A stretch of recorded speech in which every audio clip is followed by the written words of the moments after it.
Hello friends, this video is brought to you by www.muayteaching.com.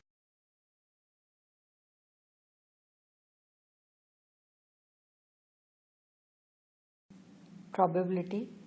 In this chapter, we start with introduction of probability. Then we shall move to experimental or the empirical probability. Finally, we will solve some examples to understand the concept of empirical probability. Though probability started with gambling, it has been used extensively in the fields of physical sciences, commerce, biological sciences, medical sciences, weather forecasting, etc. In everyday life, we come across statements such as, "It will probably rain today." Probably rain will mean it may rain or may not rain today. We are predicting rain today based on our past experience when it rained under similar circumstances. Similar predictions are also made when we say that I doubt that he will pass the exam. Here again, there is an element of uncertainty. The words probably, doubt, most probably, chances, etc. used in some of the statements we use in our daily life involve an element of uncertainty. The uncertainty of something to happen can be measured numerically by means of probability. In earlier classes, we had a glimpse of probability when we performed experiments like tossing of coin, throwing of dice, etc., and observed their outcomes. We will now learn to measure the chances of occurrence of a particular outcome in an experiment. To understand further, let us perform an activity. Take a coin and toss it 10 times.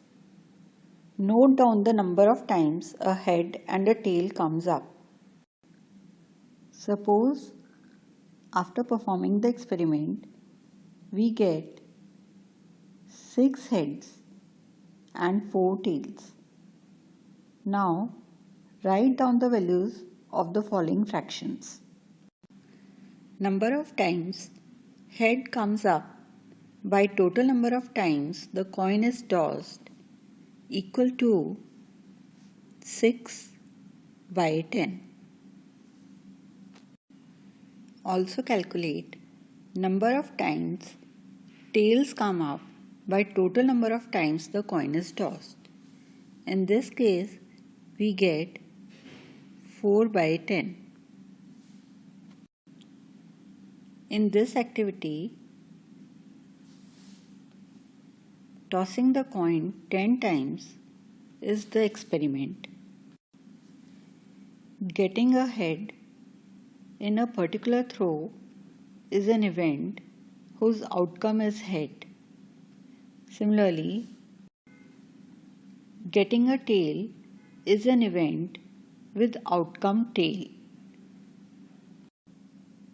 Also note that each toss of a coin is called a trial, and a trial is an action which results in one or several outcomes. For experiment of tossing a coin, there can be only one outcome, either it will be head or it will be tail. But further in this chapter, we will discuss more experiments where there can be several outcomes. And the ratio that we have calculated is actually the experimental or empirical probability of the event. The first ratio is the empirical probability of the event that head comes up, and the second ratio is the empirical probability that tail comes up. we can note that the probability, that is the empirical probability, depends on the number of trials and hence it can keep on changing.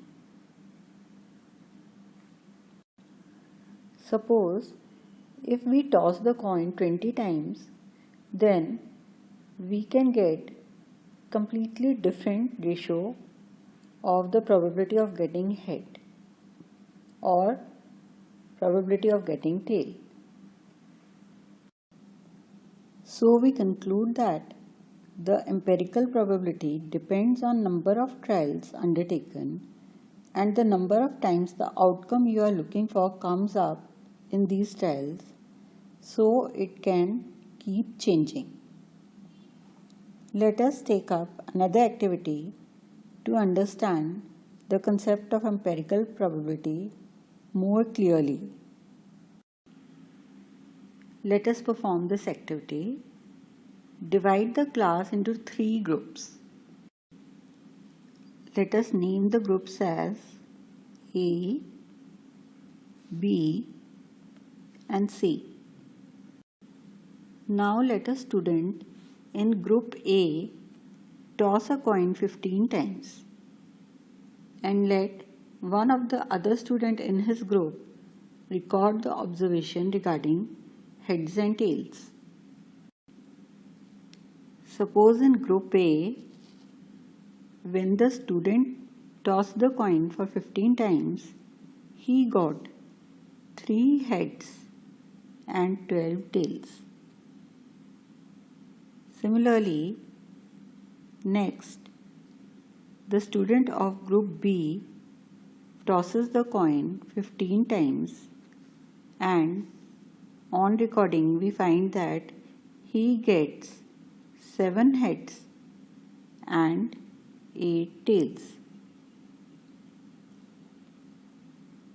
Same applies to group C and they get 5 heads and 10 tails.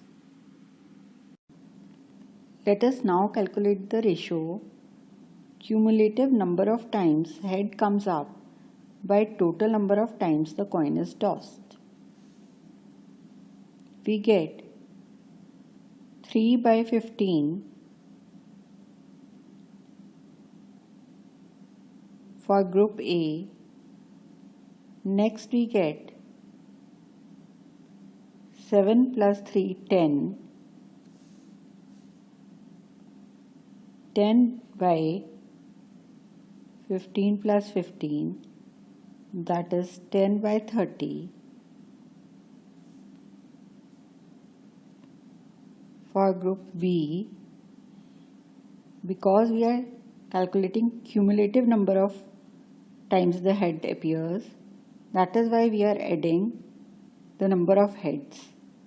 And for group C, we will have 3 plus 7 plus 5 by 15 plus 15 plus 15,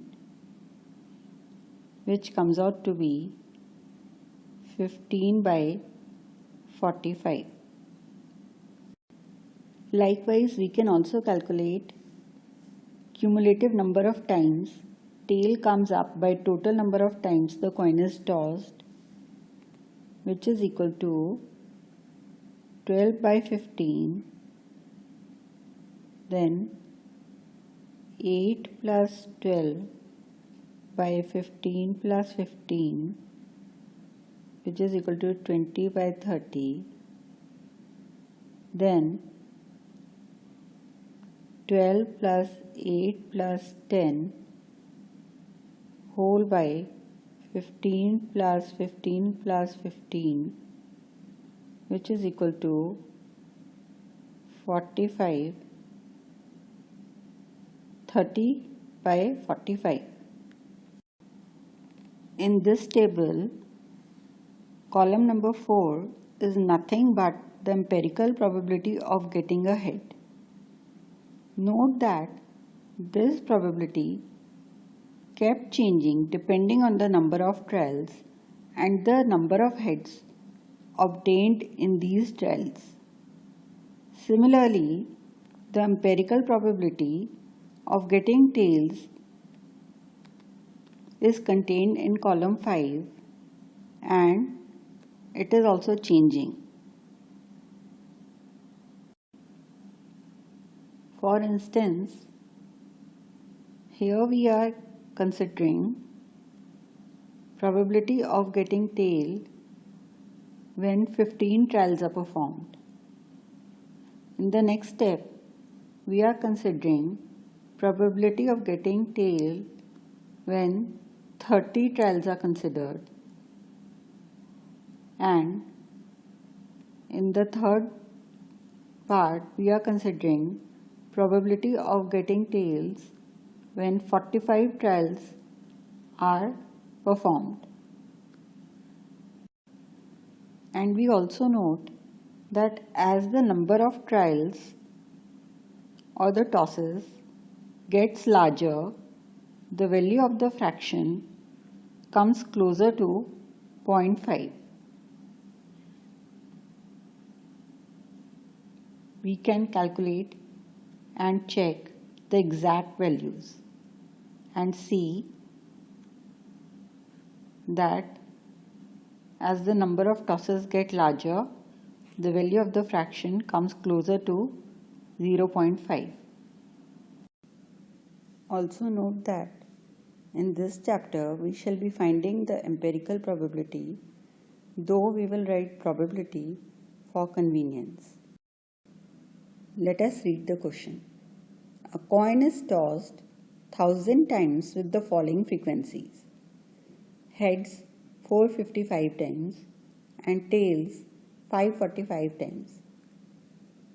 Compute the probability for each event. It is given that the coin is tossed 1000 times, so the total number of trials is 1000. Let us call E to be the event of getting head and F event of getting tails. Then probability of E, that is probability of getting heads, is equal to number of heads by total number of trials. So we can write this as P of E is equal to 455 by 1000, which is equal to 0.455. Similarly, probability of the event of getting tails, that is probability of F, is equal to number of tails by total number of trials. It can be written as P of F is equal to 545 by 1000, which is equal to 0.545. Also note that in this experiment, E and F are the only two possible outcomes of each trial. So, if we add PE plus PF, it comes out to be